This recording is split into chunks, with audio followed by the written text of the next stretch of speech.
মোৰ বাইদেৱে মোক জোৰ কৰি ভিনদেউৰ লগত শুৱাই নিজে গোটেই ৰাতি বাহিৰত থাকে। এদিন ৰাতি মোৰ ভিনদেউৱে গম পাইছিল যে মই বাইদেউ নহয়, তেখেতৰ খোল খালিহে।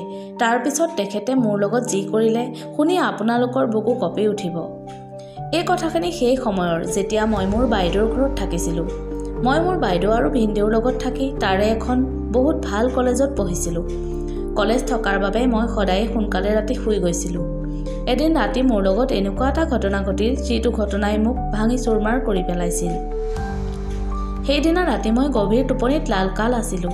তেনেকুৱাতে মই অনুভৱ কৰিছিলোঁ যে মোক কোনোবাই জগাবলৈ চেষ্টা কৰিছে। মই লাহে লাহে চকু মেলি চাই দেখোঁ মোৰ বাইদেউ মোৰ ওচৰত থিয় হৈ আছে। মই লৰালৰিকৈ উঠি বিচনাতে বহি ৰ'লোঁ। প্ৰথমতে মই ভাবিছিলোঁ মোৰ ভিনদেউৰ কিবা গা মূৰ বেয়া হৈছে নেকি। তাই মোক কিমান ৰাতিখন কিয় এইদৰে জগাইছেহি। মই সুধিলোঁ, কি হ'ল? তেতিয়া তাই মোৰ মুখত হাত এটা দি মনে মনে থাকিবলৈ কয়। মোক ক'লে, সোনকালে ইয়াৰ পৰা উঠ। মই আচৰিত হৈ তাইলৈ চাই আছিলোঁ। কিয় মোক ইয়াৰ পৰা উঠিবলৈ কৈছে আৰু মনে মনে থাকিবলৈ কিয় কৈছে? মই তাইক ইংগিতেৰে সুধিলোঁ, কি হ'ল বাইদেউ, সকলো ঠিকে আছেনে? তেতিয়া তাই মোক যিটো কথা ক'লে মোৰ হাত ভৰিবোৰ ঠকঠকৈ কঁপিবলৈ ধৰিলে। মোৰ বাইদেৱে বিচাৰিছিল মই তাইৰ ৰুমলৈ গৈ ভিনদেউৰ কাষত তাইৰ জেগাত শুই থাকোঁ যাতে। মই তাইক সুধিলোঁ, তই এয়া কিয় কৰিবলৈ কৈছ আৰু মই ভিনদেউৰ লগত কেনেকৈ শুম? তাই ক'লে, মাত্ৰ এঘণ্টাৰ কাৰণে মই তাইৰ ঠাইত শুই থাকিব লাগে। তাই এঘণ্টাত আহি পাই যাবহি।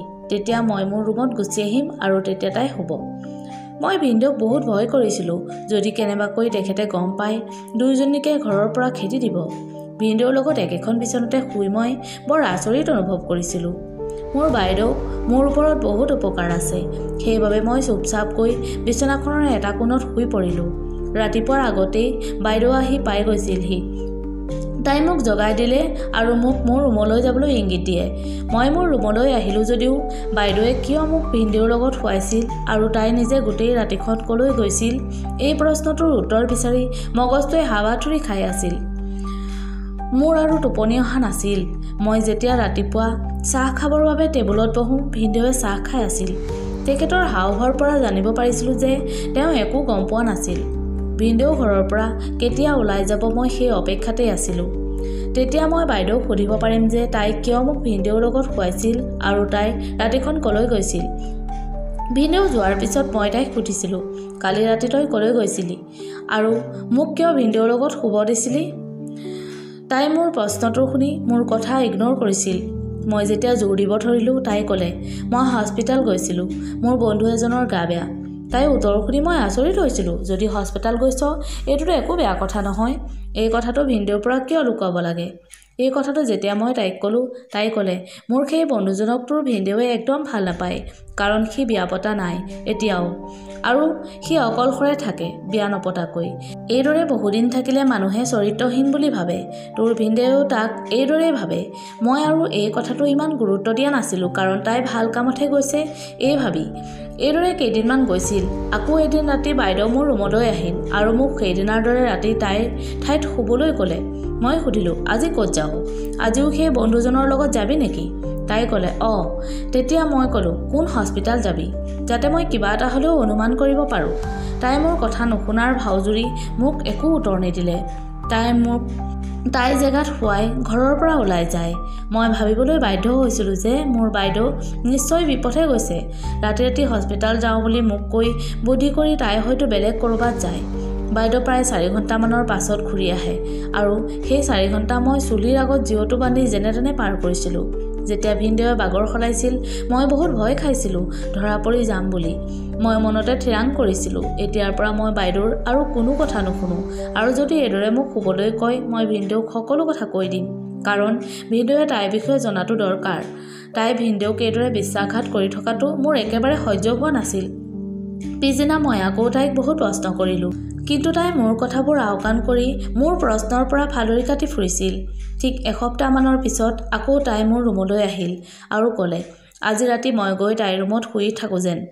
কিন্তু এইবাৰ মই নাযাওঁ বুলি তাইক গালি পাৰিব ধৰিলোঁ আৰু ভিনদেউক সকলো কৈ দিম বুলি তাইক ধমকি দিলোঁ। তেতিয়া তাই ক'লে, ঠিক আছে, যদি ভিনদেউক সকলো কৈ দিয় মই তোক ঘৰলৈ পঠিয়াই দিম আৰু কেতিয়াও ইয়ালৈ নামাতো। এতিয়া তই নিজেই ভাবিছা তই কি কৰিবি।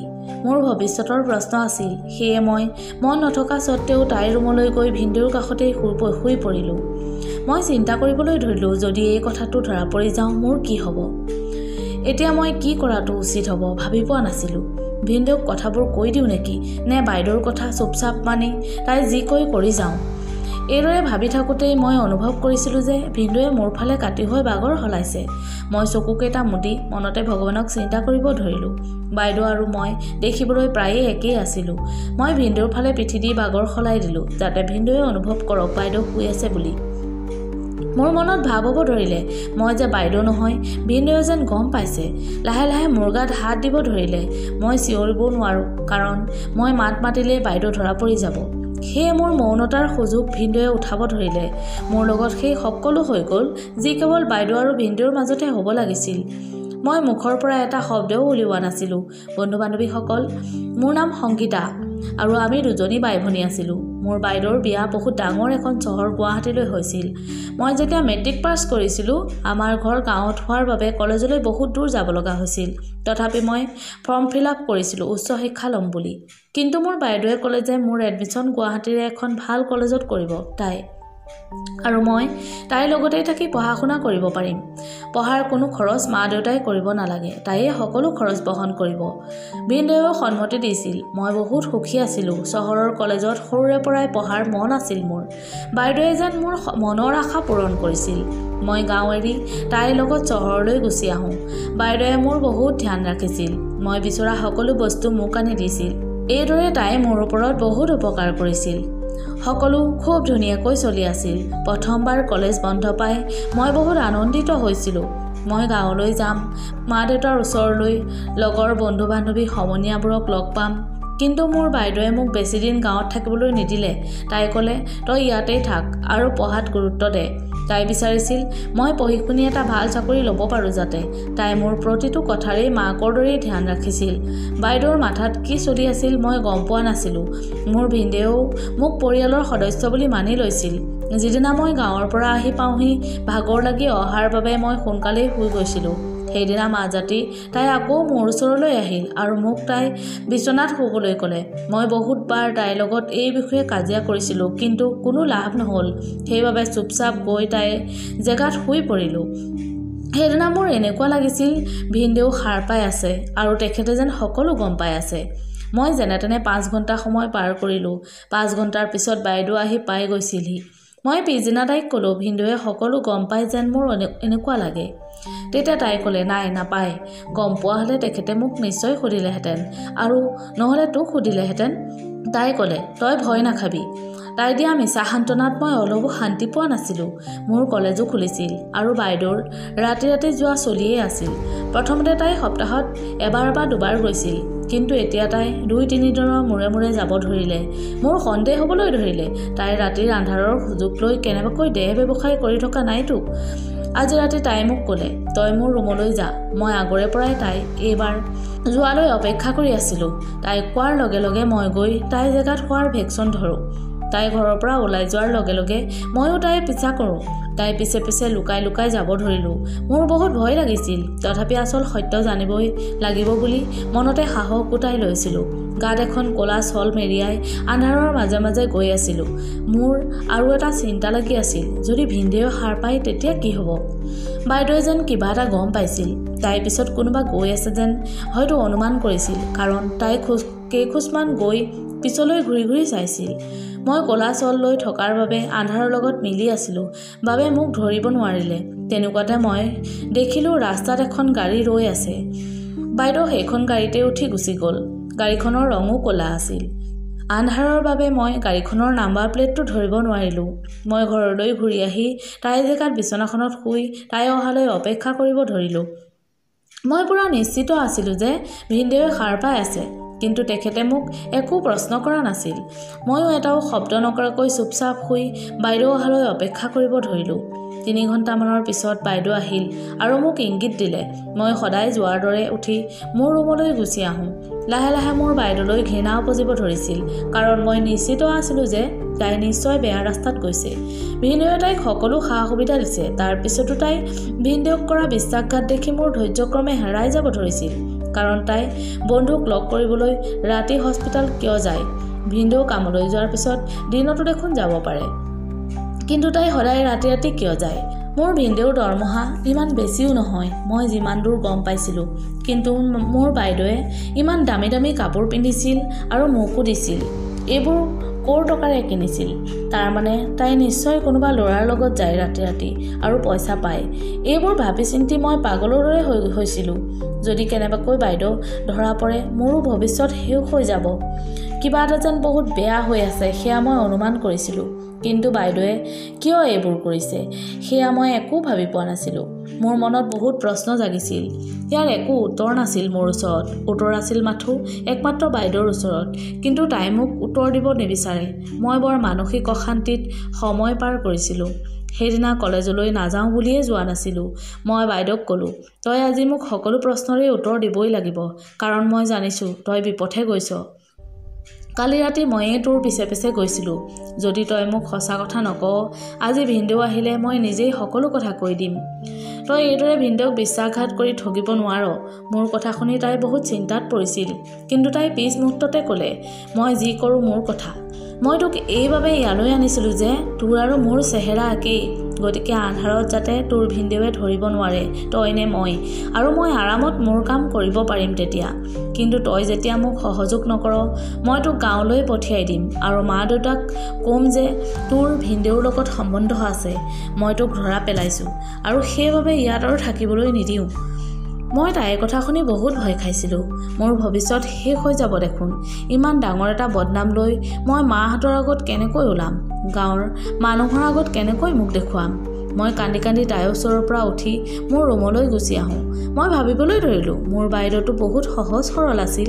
তাই কিয় এইবোৰ কাম কৰিছে গাঁৱৰ কলেজ শেষ কৰি তাই 3 মাহ চহৰত থাকি কম্পিউটাৰ কোৰ্ছো কৰিছিল তেতিয়াতো তাই অকলেই আছিল ইয়াত কোনো বেয়া ৰেকৰ্ড শুনা নাছিলোঁ এতিয়া বিয়া পতাৰ পাছত এইবোৰ কিয় কৰিছে কেতিয়াবা কেতিয়াবা মোৰ এনেকুৱা লাগিছিল যেন তাই কোনো বেয়া ৰাস্তাত যোৱা নাই কিন্তু চকুৰে দেখা কথা কাণ্ডবোৰো আওকাণ কৰিব নোৱাৰোঁ মই বৰ বেয়া ধৰণে ফচি গৈছিলোঁ কাকো কথাবোৰ ক'বও নোৱাৰোঁ মোৰ নিজৰেই বদনাম হ'ব পঢ়াও আধাতে এৰি গাঁৱলৈ গ'লে গাঁৱৰ মানুহে প্ৰশ্ন কৰিব মই উপায়বিহীন হৈ আকৌ তাইৰ লগতেই থাকিবলৈ ল'লোঁ ইফালে ভিনদেৱেও মোৰ ওপৰত বেয়া দৃষ্টি দিয়া লাহে লাহে আৰম্ভ কৰিবলৈ ধৰিলে হয়তো কিবা গম পাইছিল মোৰ বাবে আকৌ এইটো এটা সমস্যা বাঢ়ি গ'ল বাইদেউ থাকিলে ঠিকেই থাকে কিন্তু বাইদেউ অলপ আঁতৰ হ'লেই সি মোক অশ্লীল ইংগিত দিয়ে মই বাইদেউকো ক'ব নোৱাৰোঁ ভিনদেউৰ ব্যৱহাৰ যে মোৰ প্ৰতি সলনি হৈছে কাৰণ যি নিজেই বেয়া কৰ্মত লিপ্ত থাকে তাই মোৰ কথা ক'ত গুৰুত্ব দিব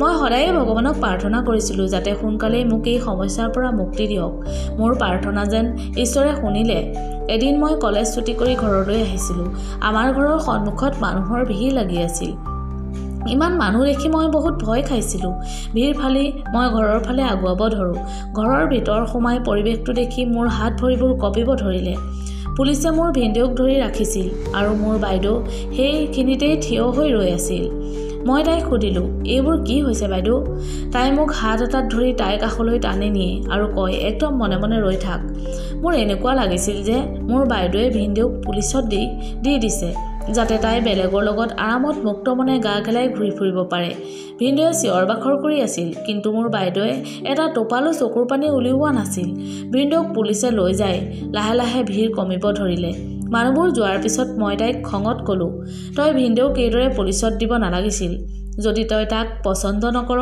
ডিভোৰ্চ লৈ নৰলি কিয় নিৰুখী মানুহ এজনক এইদৰে পুলিচত দি বহুত বেয়া কাম কৰিছ তই তেতিয়া তাই ক'লে সি কেনেকৈ নিৰুখী হ'ল সি তোক বেয়া দৃষ্টিৰে চোৱা নাছিল মই নথকাৰ সুযোগ লৈ সি তোক শাৰীৰিকভাৱে অত্যাচাৰ কৰা নাছিল তই নকলেও মই এই সকলোবোৰ গম পাওঁ বাইদেউৰ মুখত এইবোৰ কথা শুনি মই তললৈ মূৰ কৰি ৰৈ আছিলোঁ তাই ক'লে বহ ইয়াতে সংগীতা মই তোক আজি তই মোক কৰি অহা প্ৰতিটো প্ৰশ্নৰ উত্তৰ দিম তাৰপিছত বাইদেৱে মোক যিবোৰ কথা ক'লে মই অবাক লাগিছিলোঁ শুনি তাই ক'লে তোৰ মনত আছেনে বিয়াৰ আগত মই 3 মাহ কম্পিউটাৰ কোৰ্ছ এটা কৰিবৰ বাবে চহৰত আহিছিলোঁ মই ক'লোঁ অঁ মোৰ মনত আছে তাই ক'লে সেয়া কোনো কম্পিউটাৰ কোৰ্ছ নাছিল মই পুলিচত জইন কৰিছিলোঁ আৰু সেই 3 মাহ ট্ৰেইনিং লৈ আছিলোঁ সেইটো এটা গুপ্তচৰ বিভাগ হোৱাৰ বাবে মই ঘৰত কাকো কোৱা নাছিলোঁ কেইবছৰমানৰ পিছত যেতিয়া মোৰ বিয়া হয় মই তোৰ ভিনদেউক কৈছিলোঁ যে মই পুলিচত চাকৰি এটা পাইছোঁ,